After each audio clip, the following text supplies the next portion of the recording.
मुल्क का आबादी के लिहाज से सबसे बड़ा सूबा है। पंजाब में अमन अमान की सूरत हाल बेहतर नहीं है।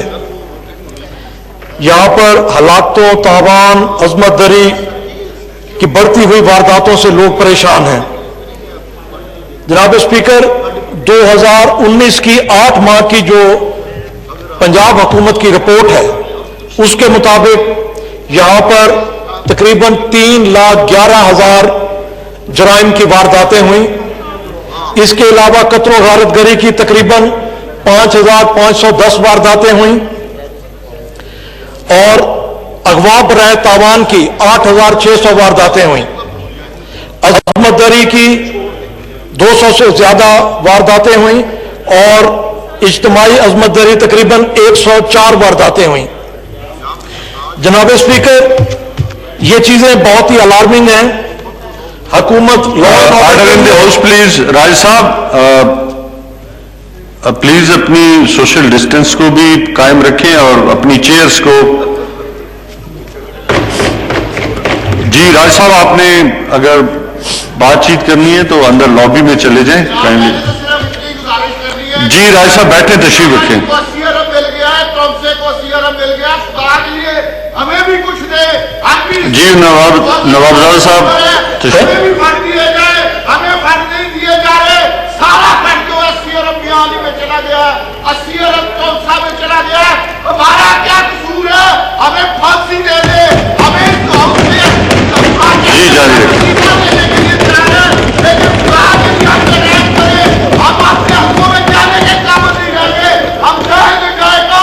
आज आपने पेट्रोल 25 रुपए लीटर, वो मेरा कसूर है। जी नवाबजादा साहब। शुक्रिया जनाब स्पीकर। हुकूमत लॉ एंड ऑर्डर के लिए तमाम जरूरी इकदाम उठाने में नाकाम रही, जिससे शहरियों में अदम तहफ़्फ़ुज़ बढ़ रहा है। जबकि एक साल पंजाब के अंदर एक साल में 4 दफा आईजी तब्दील किए गए, मगर अमन अमान की सूरत हाल वहीं की वहीं है। जनाब स्पीकर, पिछले 7 साल से केपी के अंदर और 2 साल से पंजाब के अंदर एक ही पार्टी की हुकूमत है। जनाब आला, मगर जराइम की शरह बता रही है कि दोनों सूबों में पुलिस की कारकर्दगी सिर्फ इजलासों तक महदूद है।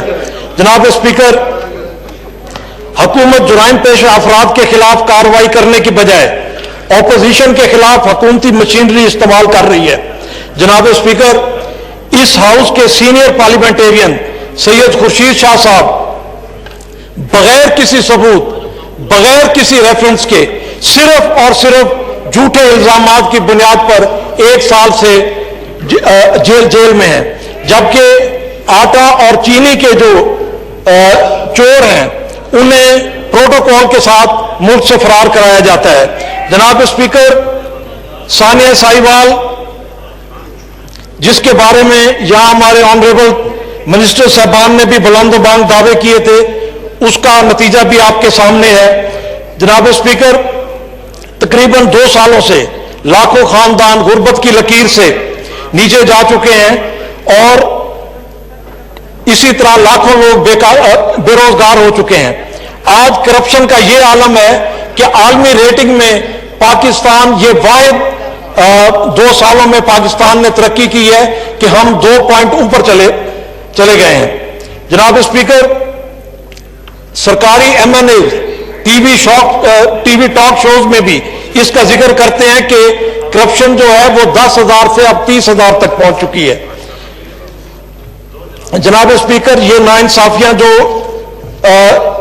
नाइंसाफियां जिनकी वजह से लॉ एंड ऑर्डर का मसला खड़ा होता है। जनाब स्पीकर, मैं गुजारिश करूंगा कि